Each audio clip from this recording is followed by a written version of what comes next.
On y va? Début d'après-midi, comme les autres, à l'école de Olvin. Patricia Lam y est AESH, un sigle signifiant accompagnante des élèves en situation de handicap. On est vraiment là pour les aider, pour suivre le cursus scolaire avec les autres élèves, quoi, hein. C'est le jeune Arthur qu'elle accompagne. Assise à côté de lui tout au long de la journée, c'est une discussion continue qui lui permet de l'associer aux travaux de la classe et lui faire vivre une scolarité quasi identique à celle de ses petits camarades. Qu'est-ce qu'il faut faire quand tu vois? Faire des calculs. On se comprend très bien. Il suffit qu'Arthur il me regarde d'une autre façon. Je vais savoir qu'il est peut-être énervé, ou il y a peut-être quelque chose qui va le stresser, ou il serre les poings. Donc je sais que là, il faut faire une petite pause. Donc je vais lui proposer des choses. Je vais juste lui dire simplement, écoute, je pense que tu as assez bien travaillé. On va faire une petite pause, on va faire un dessin. Puis ça passe comme ça, sans aucun problème. Patricia Lam a dû passer son CAP Petite Enfance, puis exercer 2 ans en tant qu'AVS, auxiliaire de vie scolaire, avant de pouvoir exercer son métier. C'est des contrats, au début on les avait tous les ans, maintenant c'est nouveau, c'est tous les 3 ans. Donc on a un contrat tout de suite signé pour 3 ans. Alors après ça dépend des élèves, moi j'ai une chance, c'est que j'ai un élève autiste. Pour les autistes, on est AESH à 100%, ils ont besoin d'une aide à 100%. Donc on est toute la semaine avec cet élève. Mais la vie active de Patricia Lam ne s'arrête pas au mur de l'école.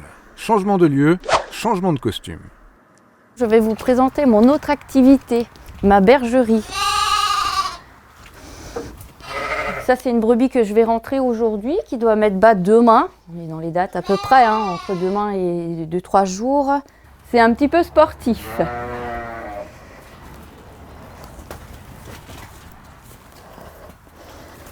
Allez ma belle. On y est presque. Allez. Hop. Voilà. C'est par l'intermédiaire de sa belle famille que Patricia Lam est devenue bergère. Ça va faire ma 6e année que c'est moi qui m'en occupe complètement. Et en fait, j'ai vraiment vite pris goût. J'ai vraiment pris ma place, j'adore. C'est vraiment une passion maintenant, c'est vraiment devenu une passion. Ce sont 11 brebis qui composent actuellement son cheptel. Son projet est de l'augmenter à 15 animaux. La période des naissances est la plus difficile et la plus heureuse dans la vie de la bergerie. J'ai toujours eu de la chance. C'est toujours un peu stressant quand je travaille et je me dis que j'en ai une en travail, surtout si on sait qu'ils ont besoin d'aide. Donc on espère vite rentrer, on se dépêche. Et j'ai toujours eu de la chance parce qu'elle m'attendait à chaque fois. Ou c'était le soir tard, ou c'était l'après-midi quand je rentrais, ou c'est les week-ends. Donc là, c'était pareil, c'était samedi soir, on avait de la visite et malheureusement, le travail a commencé à 19h. Avec les nouveau-nés, la bergerie est pleine de vie et de cabrioles. Il faut toutefois surveiller la croissance des jeunes agneaux. Ce que je fais aux petits aussi, il faut voir s'ils ont assez bu. En fait, je leur prends le ventre et j'appuie comme ça. Donc là, on voit que c'est quand même bien gros. Je ne peux pas rejoindre mes doigts. Donc c'est qu'ils ont assez bu. Donc il ne manque pas de lait. Donc j'ai pas besoin d'aider la maman à leur donner un complément au biberon. Donc c'est très bien, mieux comme ça. Elle doit ainsi parfois suppléer les brebis, l'occasion de tourner quelques vidéos qu'elle partage sur Instagram et Facebook.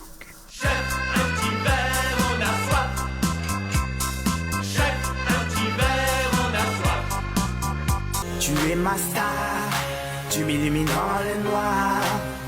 Tu es ma star, toi seul me redonne l'espoir. Quand on a une grosse journée, c'est vraiment le moment que j'adore. Parce qu'on oublie tout, on oublie les soucis, on se pose. C'est vraiment le moment que j'adore. Prendre le temps de faire ça. Ils en ont besoin aussi. Nous aussi et eux aussi.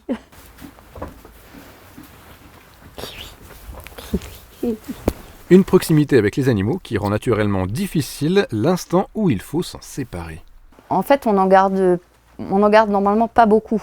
Les autres agneaux, ils partent soit, comme vous dites, j'aimerais bien trouver des acheteurs qui voudraient faire comme moi, avoir des brebis dans leur champ ou pour entretenir leur terrain, et puis que je sache qu'ils vont être aussi pour la reproduction, pourquoi pas.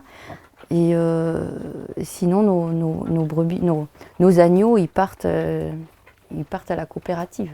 C'est pour ça que je leur donne la plus belle vie qu'ils peuvent avoir avant ce départ-là. Je suis un beau gosse.